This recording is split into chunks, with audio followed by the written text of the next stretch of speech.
All right, give me a moment.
And we're done.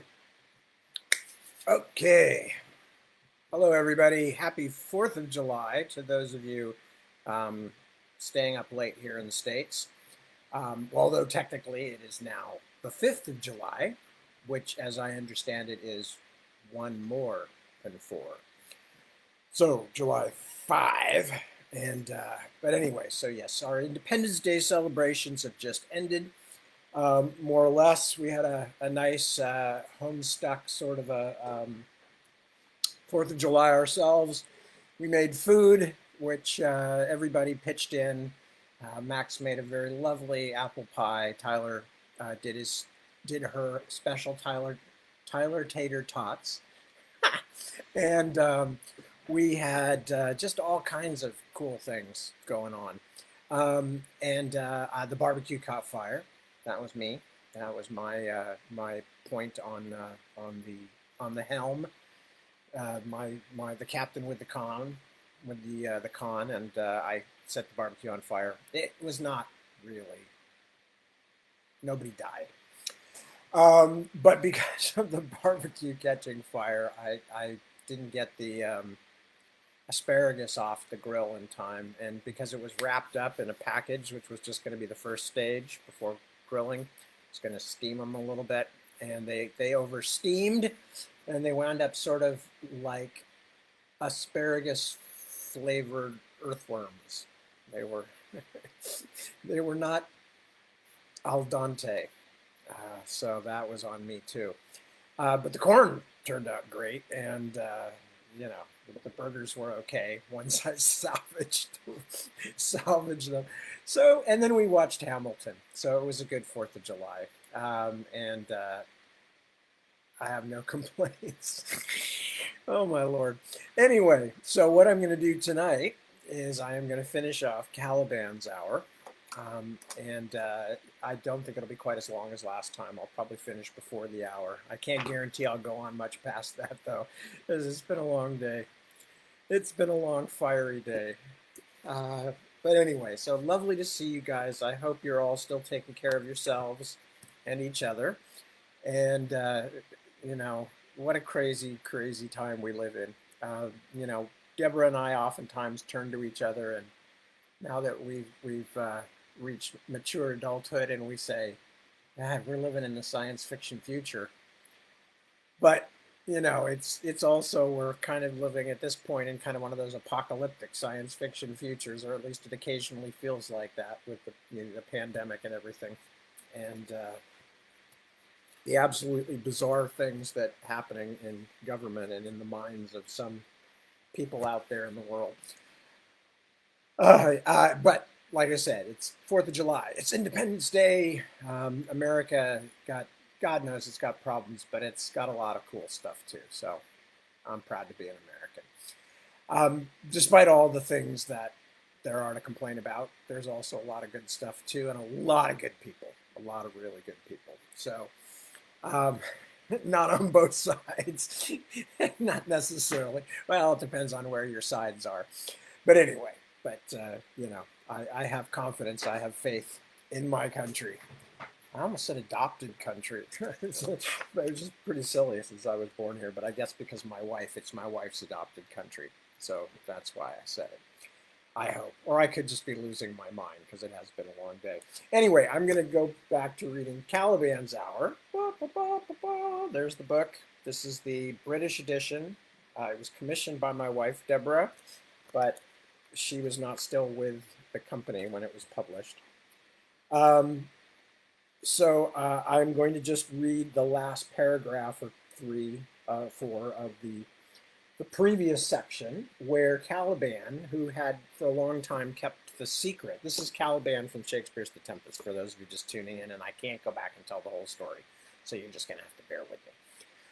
Anyway, so, but Caliban, the supposed monster of The Tempest, is in this story, which is both prequel and sequel, is talking about what happened. And he had a special private place of his own on the island before Prospero and Miranda had arrived, and it was this hedge-protected valley with a pine tree, an old strange pine tree at the center of it. And anyway, he has just found out that the pine tree was actually where his mother had prisoned a spirit called Ariel.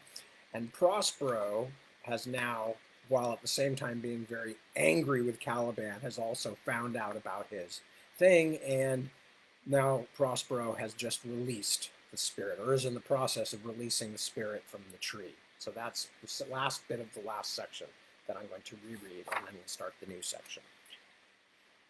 So this is Prospero speaking. I name you and bind you, Ariel, the fallen. Beneath Solomon's seal, your fealty belongs to me. The pillared sparks bloomed for a moment, spreading outward, then fell back on themselves and became a figure of almost unseeable brightness, a white flame in a man's shape. The voice, still buzzingly inhuman, crawled into my ears as though the shining thing stood beside me. Ariel, I am. You have freed me from my prison, child of Adam. I will do your bidding. I fled into the forest in horror. Now I knew what my mother had fought on the beach before I was born. I had foolishly bared my soul to the thing that she had defeated and imprisoned, and now it had been loosed. Caliban was no longer the favorite servant. This section is called In Slavery. For some days, perhaps weeks, I wandered the less accessible places of my island, aching and friendless. Many nights I lay curled beneath the leaves or in the hollows between rocks and wept to think of the home I had lost, the friends who had turned against me. I was determined to make my own way. If Prospero was too strong for me, if he had gained a new servitor, if his daughter hated me enough to betray me, then I would leave them their field of victory. The island was small, but there were still places of retreat, isolated spots where I could feed myself and nurse my hurts in peace, and never again glimpse your beautiful, treacherous face. But, of course, it was not to be. I was crouching in a hidden cove, eating a fish, when suddenly I was transfixed by a terrible pain. I roared in agony and dropped the remains of my meal onto the sand. My guts felt as though they were twisted by some invisible hand. Within moments, I vomited up the portion I had already swallowed. Certain that I had eaten some kind of poison, I stumbled toward the nearest freshwater spring, but every step seemed to increase my misery. I turned in circles as the pains griped me, and perceived that when I turned toward one particular direction, the sickness seemed less. Blind self-preservation kept me facing that way, and when I took a step forward, the pain eased a little more. As long as I moved forward, and in one direction only, the wrenching of my guts diminished. I found myself staggering up from the beach and into the forest. After a few hundred steps, I saw where I was headed and swerved aside, but the agony returned so strongly that I was knocked to the earth. I crawled forward, once more headed toward Prospero's house, and my suffering eased a bit. At last I was able to stand up, but I could not cease moving forward, or the pain quickly returned. All the sounds of the forest seemed harsh and unpleasant. Sour bird song, the itching hiss of grass beneath my feet, but before long an even more unmelodious noise fell upon my ears. "Greetings, little witch spawn." He, she, whatever it was, sat on a slender branch which bowed only slightly beneath its weight. It wore the shape of a slender child, but the pale body was curiously featureless, unnippled, unnaveled. The eyes might have been black holes, but for a faint glint on their surface. Along its arms and the top of the head, and also in the place where it had neither the member of a man nor the crease of a woman, were fletchings of tiny feathers that seemed to glow and smoke at their edges. "It is you who tortures me," I gasped. "I should have known." "And if I did, who can blame me?" Its buzzing voice had reached its apex of humanity and still fell short of anything homely. "You are the whelp of the creature that imprisoned me, but as it happens, I am merely the extended hand of my master and yours. Prospero wishes to see you." "I will not go." I sank to the ground, but instantly leapt up again. My skin burned in a thousand places, as though I were covered in swarming ants. "Of course you will go. Follow me, monster." And it sprang into the air, half transparent, and danced on nothingness. It floated ahead of me like a fleck of fire ash, singing, "Suck bee, wasp, sting. Make a home for everything. Fishes in the silted deep. Sniff the sailors fast asleep. Sting, bee, wasp, kiss. Make me now a part of this. Birds with cracked glass yellow eyes. Chase the echo through the skies." Moaning, scratching myself bloody, I shambled in its wake. Prospero was sitting in front of the house, holding something in his hands. I collapsed on the ground before him, gasping for breath. The stinging became weaker, and the twisting of my guts eased, but I was too beaten down to move, much less attempt either to escape or to attack my tormentor. "I expected too much of you," Prospero grumbled. Wincing, I slowly lifted my head until I could see his cold eyes. "I have done you no wrong." "Wrong?" He laughed, a dry rattle. I saw Ariel skim past him and alight on the roof, then sit cross-legged to watch. "You are alive this moment by virtue of my daughter's pleading only. I taught her too much kindness, as I taught you too much pride." As he spoke, I saw his daughter's face in the window. "Your face. You looked pale and fearful, but that did not surprise me. It was not hard for me to imagine what you must see, the horror I had become, made crooked by your father's blows, covered with mud and bleeding wheels." "I am not so low," I growled, "nor am I only what you have made me." "Silence!" Prospero stood. "I call you unteachable, but you must needs prove me wrong. There's work for you. Ariel is too valuable a servant to waste on petty chores, and my time of servitude is limited." The crowing voice pealed from the rooftop. "And I have a more important task for Ariel to undertake," Prospero finished, darting a swift glance toward the thatch. "One that will right an evil long unavenged. So you will be allowed to live and to repay the debt You owe me.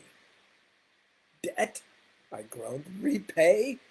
This was my island. I lived here as king. You lived here as a beast lives. I tried to change that. I failed. I was a friend to your daughter. Curse you. A true friend. Prospero said nothing, but nodded as if in regretful acquiescence. A moment later, I was again racked with horrible pain until I ground my face against the earth and howled. A true friend, he said at last, a true friend to my pure Miranda. Look up, beast. Look here. Knowing the torture would begin again if I resisted, I did as he bade me. He lifted his hand to show what he had been holding. It was a doll, a marvelously formed figure of a young girl made from white clay, with a tuft of golden brown hair. Prospero set it on the ground and sprinkled it with something. It began to dance prettily. A lovely thing, isn't she? His face belied his soft words. And now we shall make her a friend, but this island offers only poor material. So saying, he bent again and clawed up a handful of mud and squeezed it into a vaguely man-like form, a gross, misshapen lump with crooked arms and legs. When he had sprinkled it with the dust and set it down, it began to drag itself after the little dancer, oozing and crumbling as it went. The girl puppet paused for a moment as if staring. The lump hunched toward her, then began to do a crude dance of its own. Each step made a squelching noise. Good, good. An inhuman cackle of laughter echoed down from the roof thatch. I was told you dens, Caliban.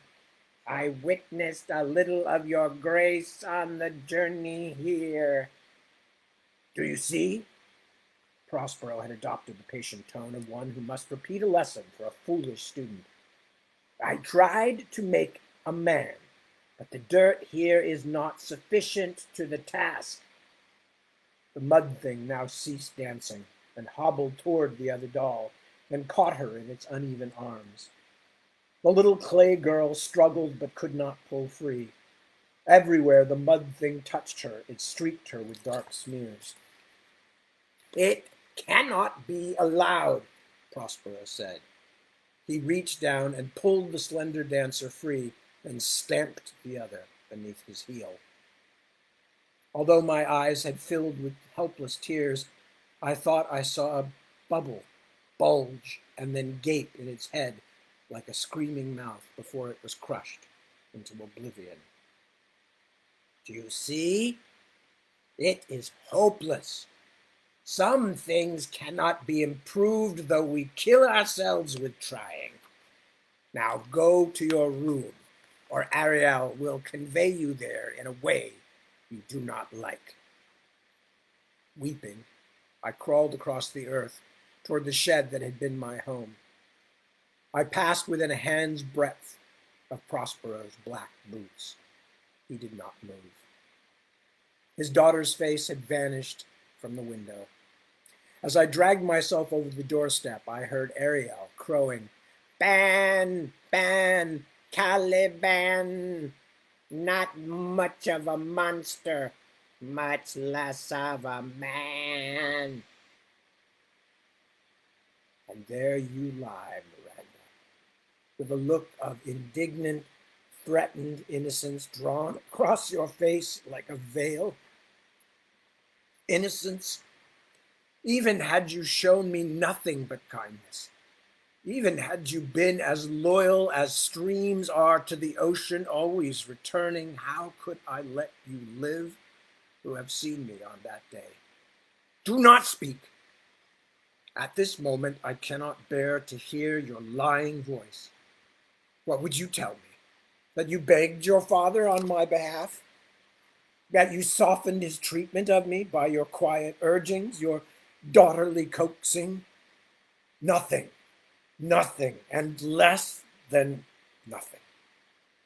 Such petty help was dust in a tempest of wind. I denounce you, Miranda. If there was ever a thimbleful of justice in you, you should have bent over me to shield me from his blows. You should have flung yourself onto the jagged rocks at the ocean's edge rather than watch him abuse me as he did. If ever I had a child, and she was as weakly treacherous as you, I would bury her in a deep hole while she still breathed. You knew, Miranda. You knew I had done no wrong, and yet you stood by and watched as everything I had was stolen from me, and my face was pressed against the hard stone. And yet, in the days afterward, you thought that an occasional kind word as I fetched and carried, an instant or two of lukewarm protest when your father insulted and punished me, a murmur of distaste when Ariel tormented me almost to madness, were enough to redeem your sins. May your God damn you, woman. There is no more sin, no sin more vile than half-hearted, insincere protestation. Damnation to you. And yet I still loved you. Riddle that, spirits of my island, like a torn scarf, which once had been good enough for best wear, but now is used to sop up stains, you cast me aside. But I still loved you, and do, woman, and do. There is hard work in hatred, Miranda. Love is a slightly less demanding task, but when you love and hate at the same time, with both feelings bent on the same object, one gives strength to the other. Thus it is possible to play a long game. I hear the cry of the gate watch outside. Our time begins to run short, so I will spare you a recital of the delights that each day in your father's service brought me. But perhaps that is just as well. I fear that the pleasure of reliving those years might cause me to end our evening precipitately. I am stuffed full of dark thoughts, Miranda. Tonight they are overspilling. But measure, Caliban, all in its place. There's a picture, if I can get it to focus in. Da-da-da. There's a picture of Ariel and Caliban. Okay. I don't know why I always do these little horn noises. Just lucky, I guess. Okay. I called Prospero master. I called you mistress.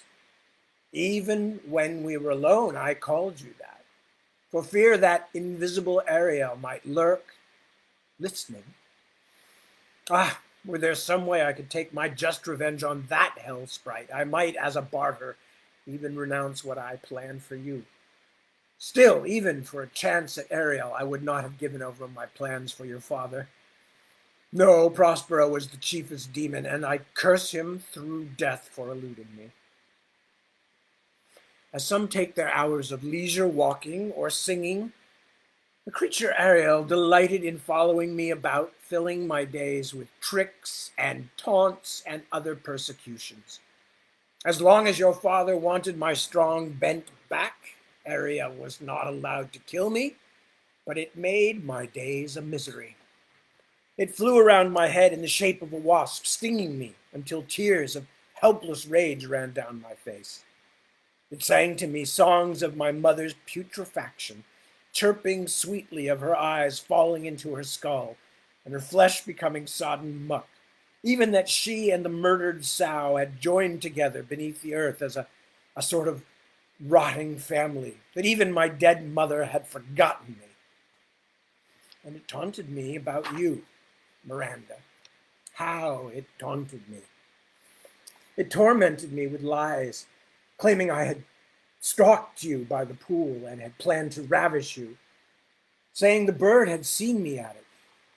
It whispered back to me all those endearments which I had been foolish enough to cry to what I thought was empty air, and which it had heard through the ears of the squirrel I called pest. Pestilence and plague indeed. Squirrel ear, bird eye, tongue of buzzing wasps.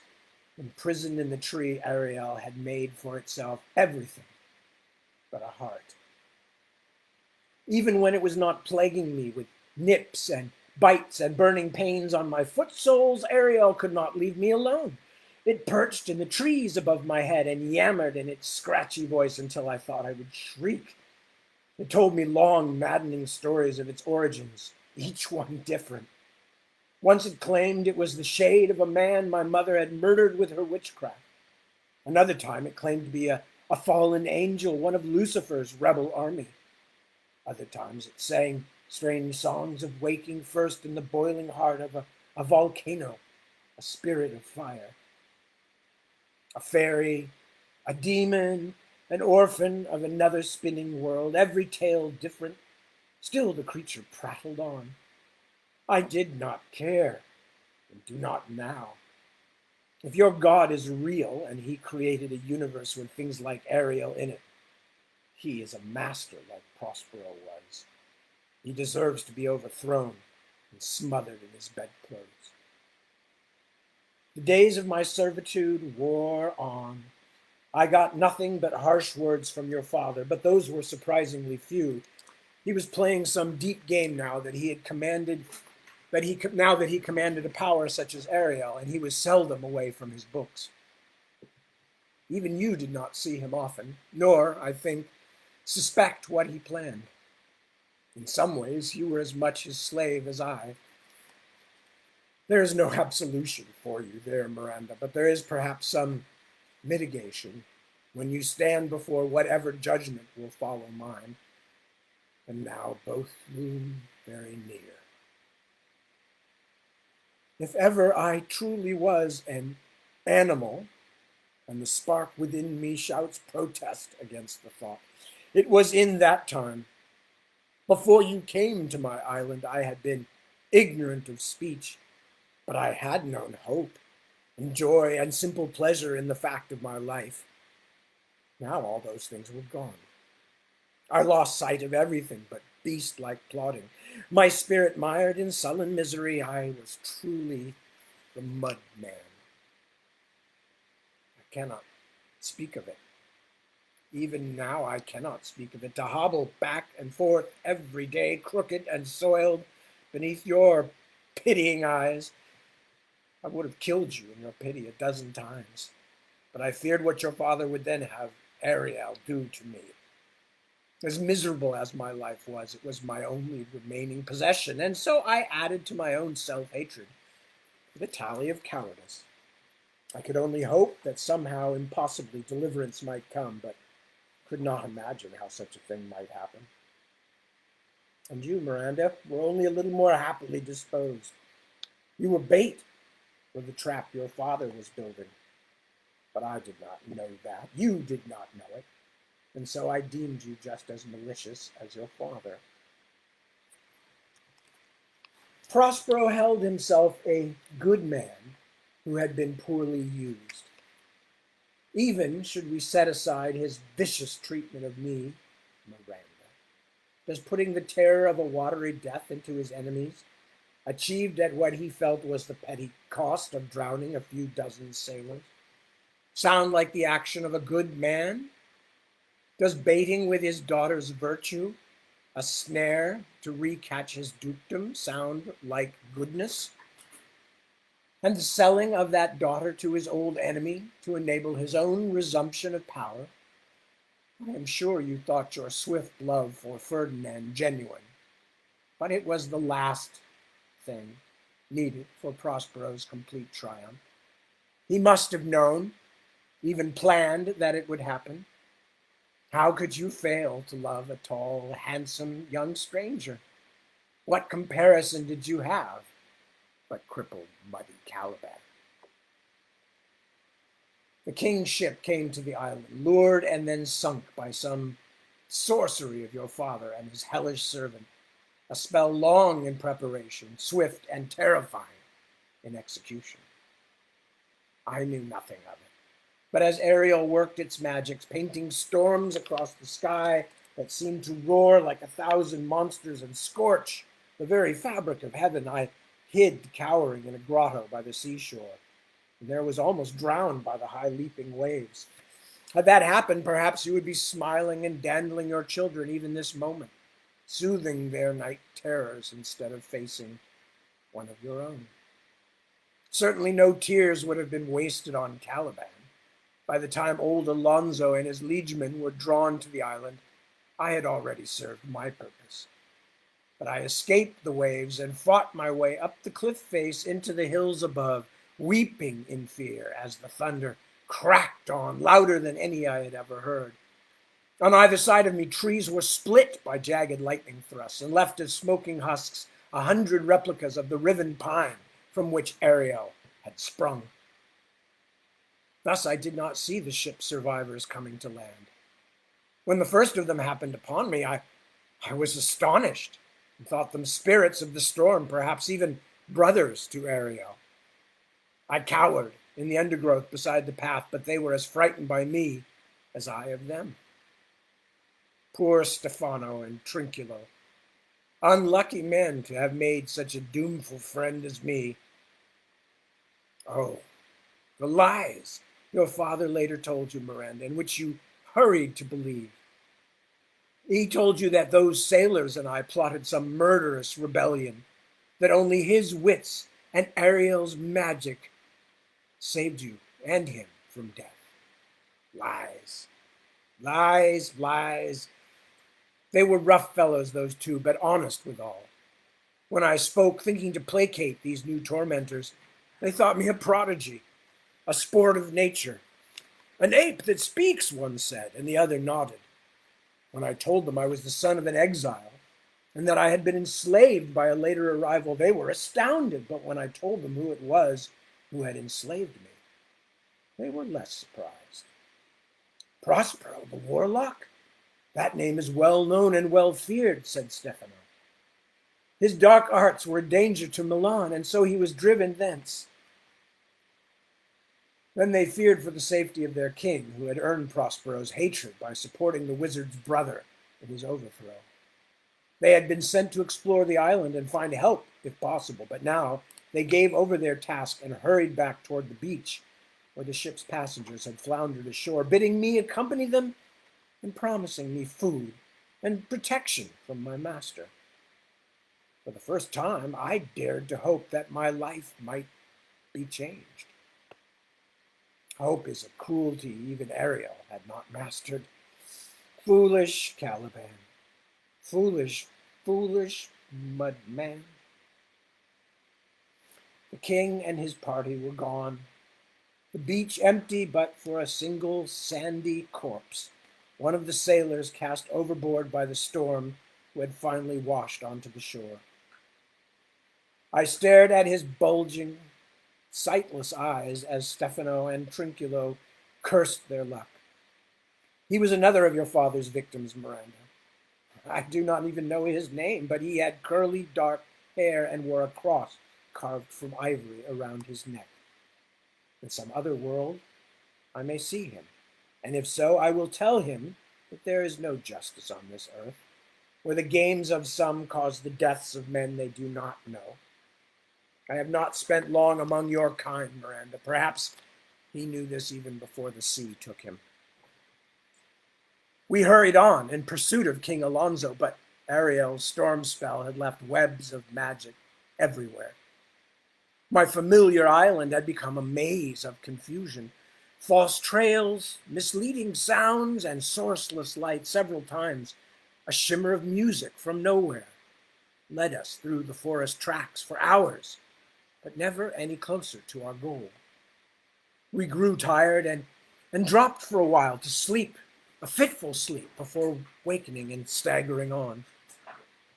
We arrived at the house on the hillside at last to discover that the game was played, the story told, and we three but comic afterthoughts. Ariel laid a further spell on Stefano and Trinculo that made their weariness seem drunken foolery, thus to discredit their warnings. King Alonso, bemused by your father's magics, had made a great apology and renunciation, and now stood beaming like a drunkard himself, clasping Prospero's hand, and proclaiming that all wrongs would be righted, all crimes punished. And since Antonio, your father's usurping brother, had been one of those drowned, there was conveniently no other claimant to Milan's throne. But even as I swayed, blinking at what for me was an almost incomprehensibly vast crowd of other people, something I had never thought to see, I began to realize that the wrongs I had suffered would go very much unrighted.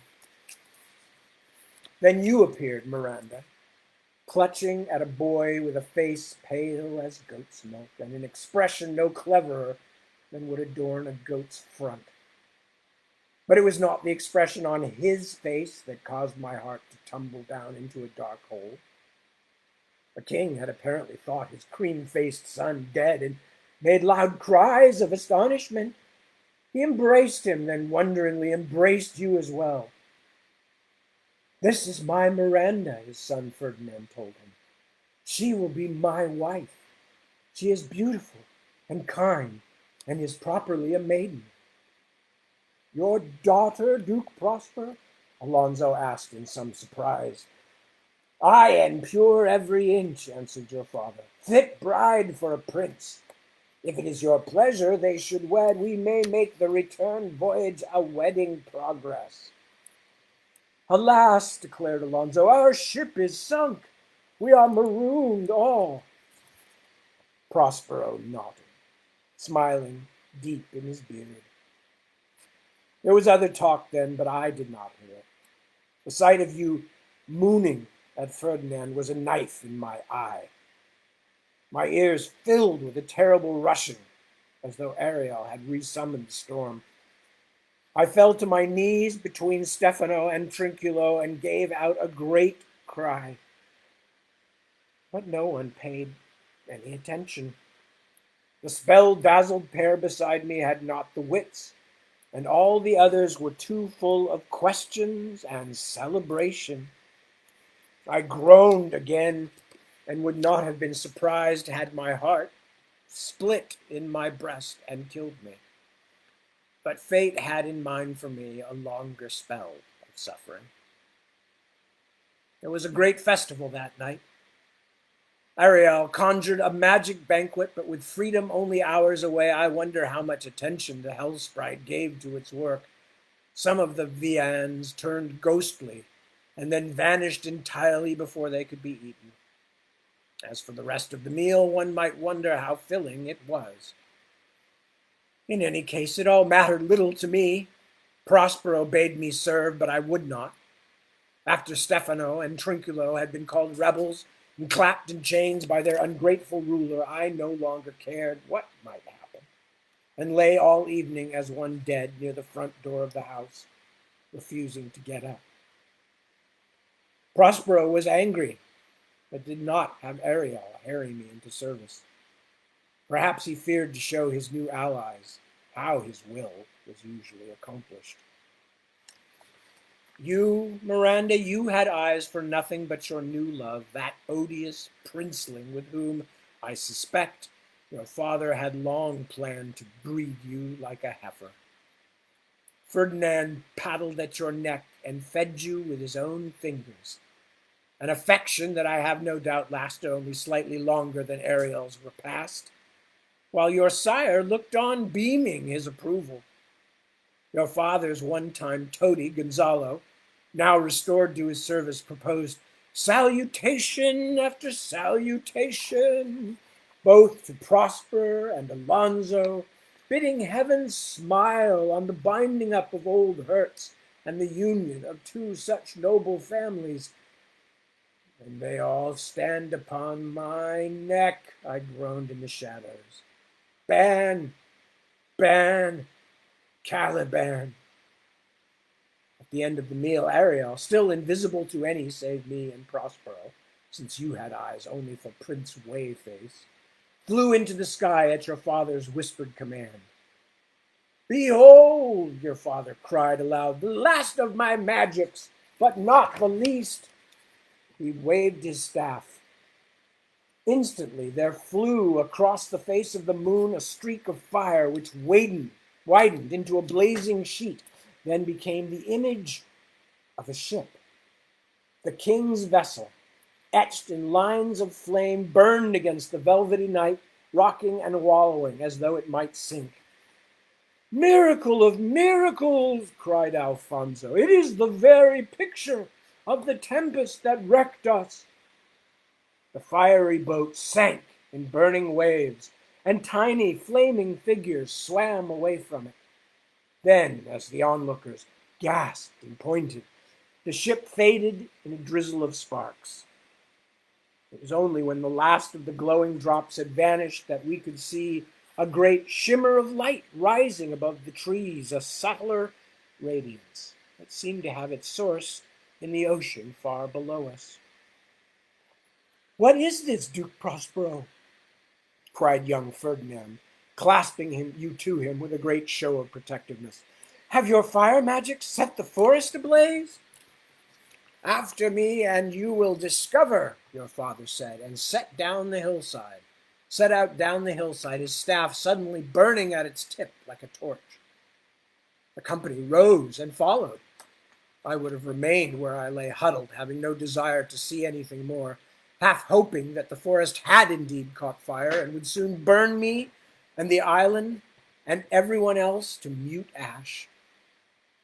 But of course Ariel and Prospero intended that all should witness their final triumphs, and I was soon chivied down the hill after the others, pursued by invisible biters. We stopped upon the beach, all but me, staring in awe at the ocean, which shone from below with a great pearly green light, as though the absent sun were reborn in its depths. The glow spread. Then, with a great tumult of waters, the king's true ship rose up through the fathoms until it bobbed atop the waves. Sea blood ran off it in great sheets.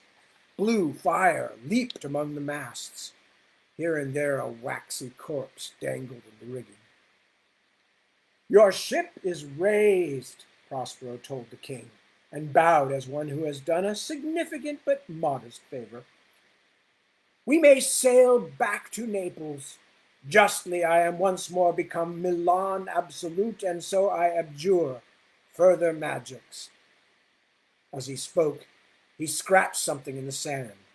Marx, the others, were too thunderstruck by the appearance of the ship to notice, but I, perhaps alone, heard a great buzzing peal of laughter echo across the strand, then saw some flaming thing leap from the pinnacle of the mainmast and vanish in a shower of yellow sparks. An instant later, something hurtled past me, knocking me from my feet with the wind of its passage, leaving only the echo of a few mocking words behind as it flew to freedom.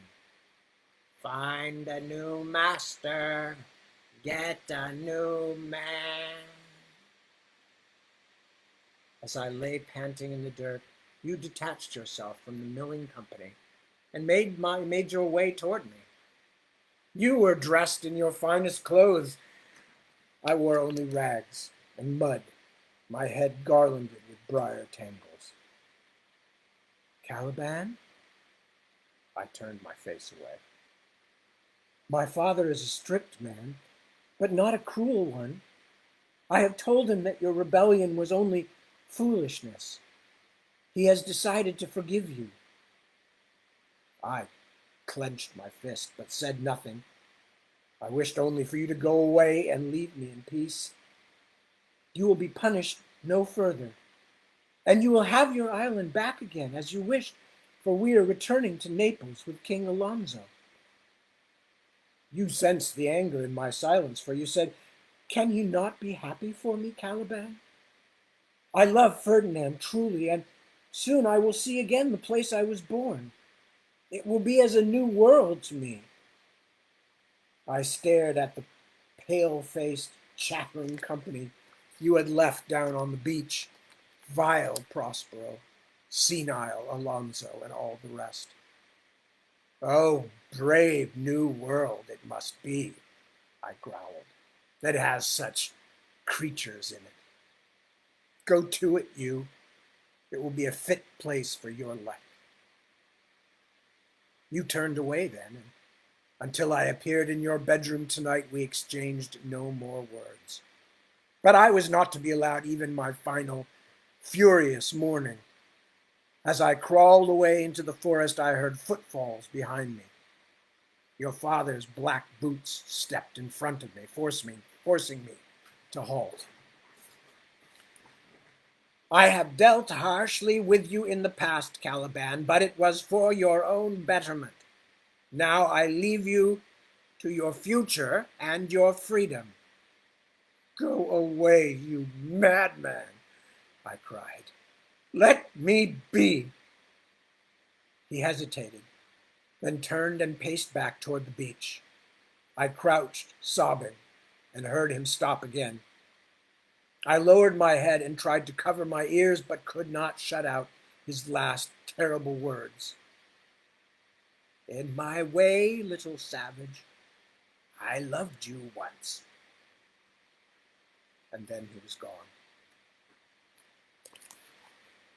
And the last section is called Part the Third, Naples Morning. His exit. She struggled, but the dark fingers did not relax their grip. His face had moved close to her ear as though he might kiss it or bite it. His voice had not risen above a whisper for some time. Miranda heaved, mouth gaping and eyes wide. Abruptly, the hand upon her neck relaxed. She coughed, rubbing at the red marks he had left on her skin. You are not listening properly, he said. I am sorry if I hurt you. She gasped in startled anger, then winced at the pain it caused. You apologize for hurting, when at any moment now you will kill me? You are mad. He lidded his yellow eyes for a moment. I did not come to torture you, my Miranda, but to make you hear. What I do last will be swift and with little pain. I promise that. She slumped back among the bedclothes. It is hard to hear this. Hurry and do what you will. I have not finished. He held his great, gnarled fingers before him, as though surprised to find himself attached to them. There is a little to tell still. You and the rest sailed with the morning sun. You returned with Prospero to Milan until the preparations for your marriage to the prince were finished. Bent Caliban and the sailing ship. Then, as old Alonso grew feeble, you followed your new lord and master to his family home in Naples. You know this already, of course, but I had to discover it in pieces, in fragments of conversation. I learned much from talking with old sailors and others who do not begrudge a fellow drinker his ugliness, if the ugly one is paying for the wine, or stealing, as the case may be. What you do not know and did not care about is what I did in those years. With my heart smashed inside me like a dropped egg, I at first could think of nothing. I fed myself. I wandered up and down the empty beach. I sang to the unlistening sky, but as the months turned into a year, and then years, the silence began to smother me. You might think it odd to describe the island as a silent place, with its shrill monkey chatter and screech of birds, noises of wind and weather, the perpetual rumble of the sea, but I had become used to the sound of human speech, Miranda. There is no silence so frightening as that which rises up when one's own voice stops and there is no one to listen or to care. 20 years, Miranda. 20 unspeakable, long years. There were times, I swear, when I even longed to hear the hideous buzzing of Ariel again, just to prove that I had not dreamed it all, just to break the silence. Your father claimed to have given me my freedom. By the spirits, even had he any right to have taken it at all, he replaced my slavery with a penance worse by far. You two took my innocence from me. You stole my island, but not merely the physical fact of it. With your words, your names, your ideas, even your very presence, you took the place I had lived all my life and set it somewhere beyond my reach. During the 2 decades of miserable, solitary exile after you sailed away, the island never again felt like the home it had been. Everything now had a name, and each name was an artifact of Prosper and Miranda. Every place was somewhere we had experienced together and contained some ghost of your father or you. Even the way I thought about my childhood home was irretrievably changed. You stole it from me. Damn you! Damn you! Damn you! You took the only things I possessed: my island, my heart, my life, and sailed away. And perhaps cruelest of all, you infected me with speech, then uncaringly left me to live out my life in empty, lonely silence.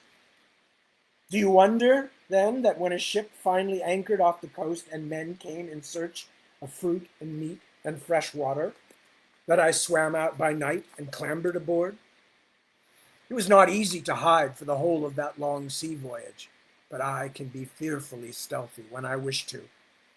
After 20 years, I had only one happy thought left, and that was vengeance.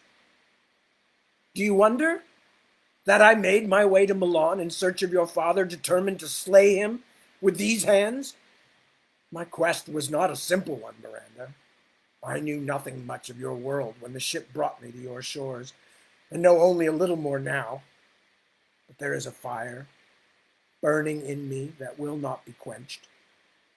But in everything that I did, I offered no harm to those who did not wish to harm me, and I killed no one.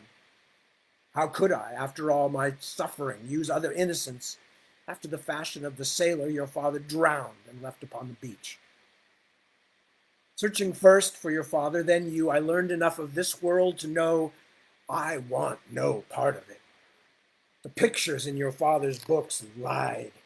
It is not beautiful and strange, it is foul. It is deadly, at least to me. Books lie.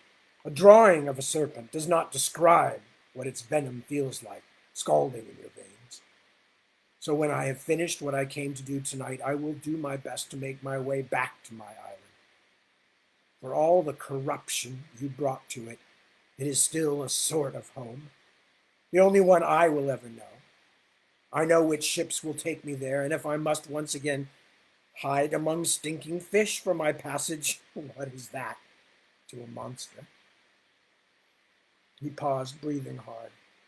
His hands had once more strayed to Miranda's shoulders and now sat like great spiders on either side of her throat. It will be day soon. The guards must have begun looking for their missing counterpart. Your father escaped me, pretty Miranda, but you have not. A tear ran down her face and into the hollow beneath her chin. And so you will slay me, after all your talking? There seemed little fear in her voice, but a great weariness. If there is a speck of justice in all the emptiness of the world, I can do nothing else, he said. I regret that it should be so, but his fingers closed upon her neck and she let out a little gasp.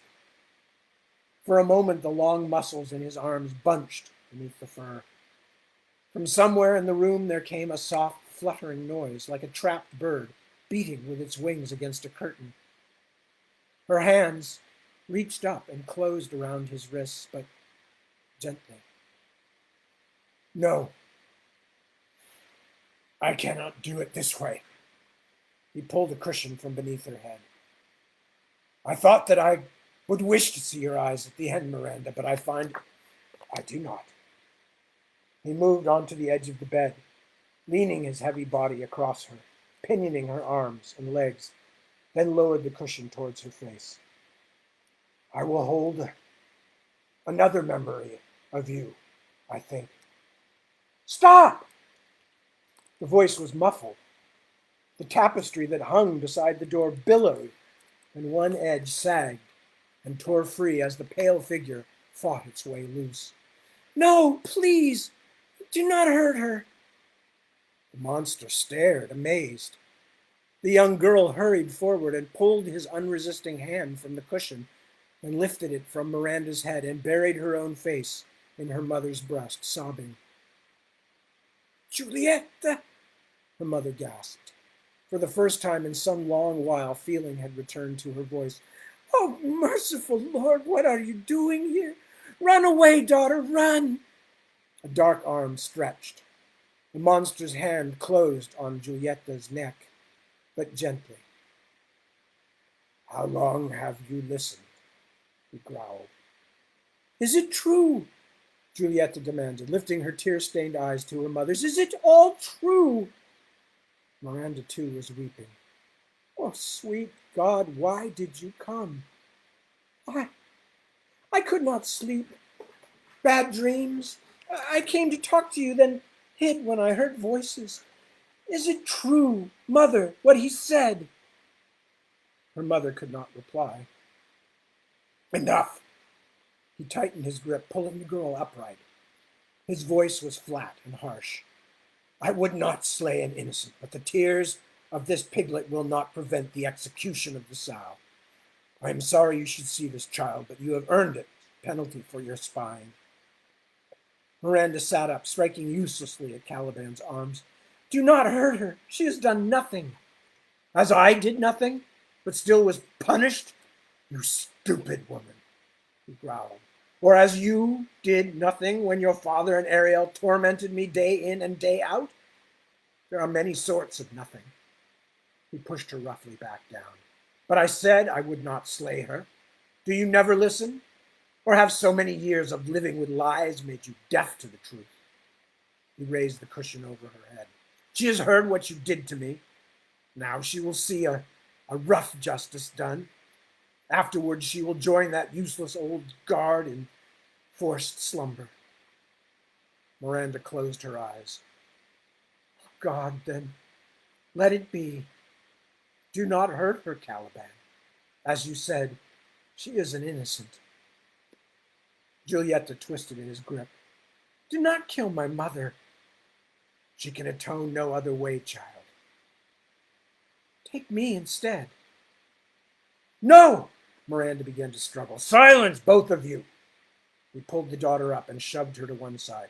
You have not listened well either, child, if you think I would slay you or even harm you. Go run. I will be done with this before you can bring help. No, take me with you. Spare my mother. Take me away with you.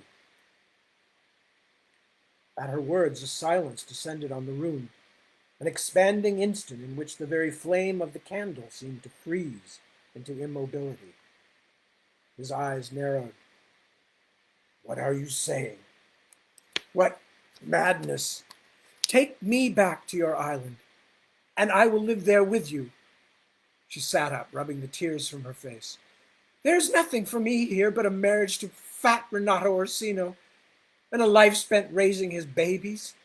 Take me away to live on your island. I will be your servant. The debt will be repaid. No, Giulietta, my little rabbit, you're mad. You do not know what you're saying. He is a beast. You do not know what you say. Claw-fingered, Miranda reached out for her daughter, but the girl slipped from the bed and stood up. But I do. She turned and fixed him with her gaze, but her lip trembled. I do. If you will spare my mother, I will be your companion. I've listened to you all the night long. I think you are no monster, but a man. She spread her hands, imploring. I have listened. I will go with you. Do not heed her, Caliban. Miranda pleaded. Slay me if you must, but do not take her. She is only a foolish child. She does not know what she says.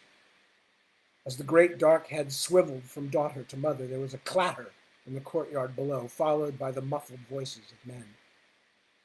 I wonder, he said slowly. She is much like you, before your father's grasping hand squeezed the life from you. He turned back to Giulietta. You will be my companion, you say. It will not be easy. Just finding our way back to the island will take many moons, and the traveling will be hard. And life on the island is not as you might imagine it. You have lived in this great house all your life, been petted and kissed, gifted with soft clothes and fine meals. Even to spare your mother's life, it would be a heavy price for you to pay. She stared back at him, a touch of her grandfather's fierce glint in her eyes. I do it not to spare my mother's life, although of course I love her and would see her spared. I will go with you for my own sake. That is all. He threw back his head and laughed. Ha! Sacrifice, escape, revenge, or all three, perhaps. I think the island serpents would do well to stay out of your path, girl. He fell silent as he considered, but voices could still be heard rising from the courtyard. Very well, he said at last, then stood and gestured toward the large chests of Lebanon cedar that lined an alcove in the far wall. Find yourselves some garments suitable for rough traveling. I am sure your mother has clothes to spare. Quick now. The girl glanced at her mother for a moment, suddenly unsure, and moved like a sleepwalker toward the wardrobe. He turned back to the bed, bent his crooked leg, and sketched a mocking bow. It seems your execution is stayed, my beautiful Miranda. Strangely, I find myself somewhat relieved. She fought with the entangling blanket, struggling to rise. But surely you would not. But I do. I will. Please, you cannot be so cruel. She stood and clutched the bedpost, swaying. Please, you cannot take my daughter from me. And why not? You took almost the whole of my life from me. Besides, I've come late to cruelty and have much ground to make up on those who taught me. She lurched forward and caught at his arm. I did not mean you harm, Caliban. I did not understand how much pain you felt. No, then you were willfully ignorant. Perhaps, Miranda began to weep. Yes, I was, but I was frightened. I was only a child, Caliban, only a child. I did not rejoice to see you mistreated, but how could I contradict my father? He peered at her for a moment. The muscles of his neck and arms tensed as though he held in at cost some great violence. But when he spoke, his words were soft. And does it never end then? Is darkness merely to be passed on, hand to hand, like a family heirloom? He took her shoulders and pulled her toward him until he held her almost as a lover might. She began to sag against him, but he kept her at a little distance.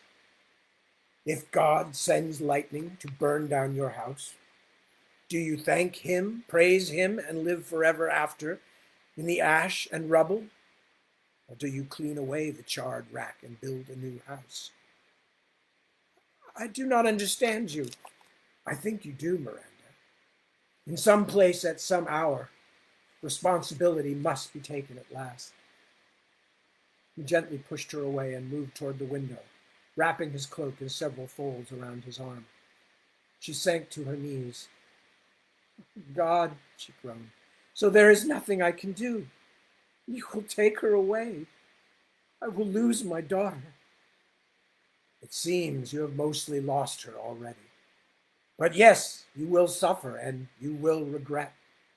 At least you have the faint consolation that she has made her own choice.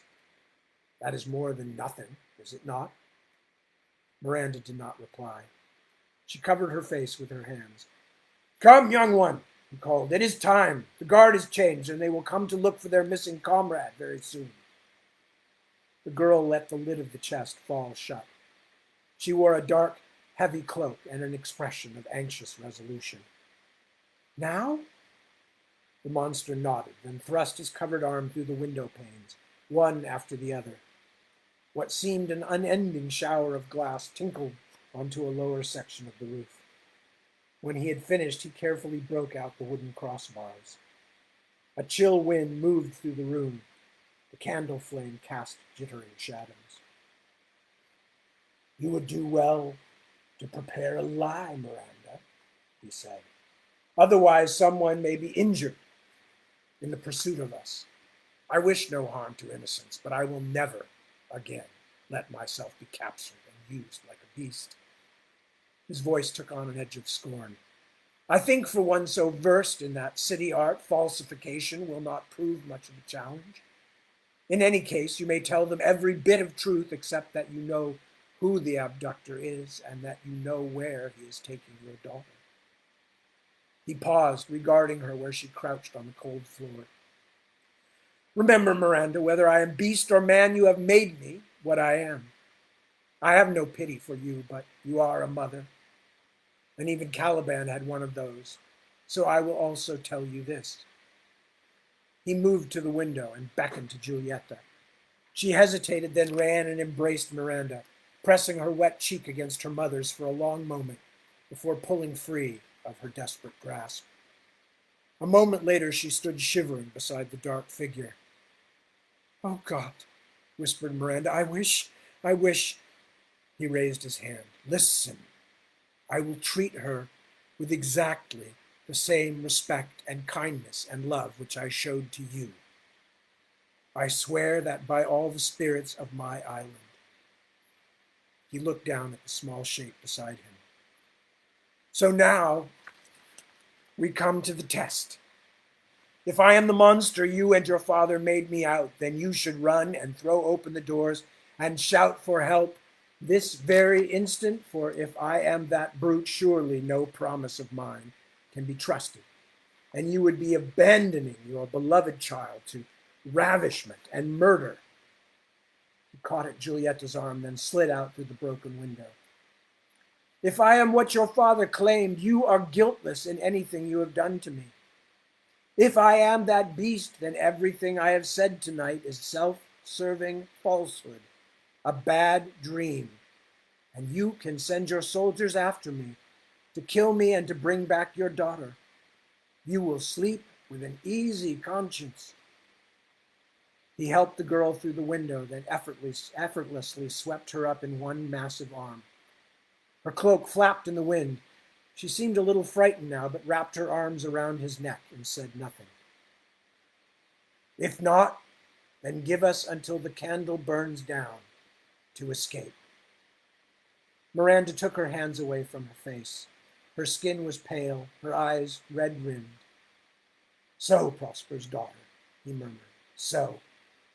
At such a distance from the candle flame, little could be seen of him except the owlish gleam of his eyes. "It has been a long night. Farewell." Miranda opened her mouth to say something, but before she could speak, he had swung down from the window ledge, and they were gone. He called from below, diminishingly faint. "I will teach her to dance, Miranda." She stood a long time, watching the curtains billow around the broken window. At last the candle failed, and the room was dark again.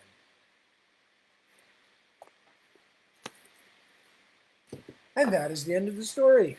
And it ran a little longer than I thought it would, so we're a little past the top of the hour. Anyway, and with that, I think I'm going to wrap it up because it's very late, but I am so glad that all of you came to join me. For those of you who are in the U.S., I hope you had a good 4th. For everybody, all my friends, readers, dear ones, our beloveds, as Deb always calls you, want to wish you all the best, as usual. Hope you're staying sane, because that always helps, or at least that you have found a convivial form of insanity to get you through. Either one, good enough. Take good care of yourselves. Take good care of the people that you love during this pandemic. From Casa Beale Williams, I thank you for joining me. I'll be doing a reading, I don't know of what, at 7 p.m. my time tonight. It's now 3 a.m. in the morning, so you can kind of figure it out from there. And if you join me for that, I'll see you. Otherwise, I'll see you next Sunday at this same TAD time, same TAD channel to do more reading, but I don't know what yet. We'll have to figure it out. So anyway, once again, thank you so much for joining me. Stay safe, stay kind, and I'll see you real soon.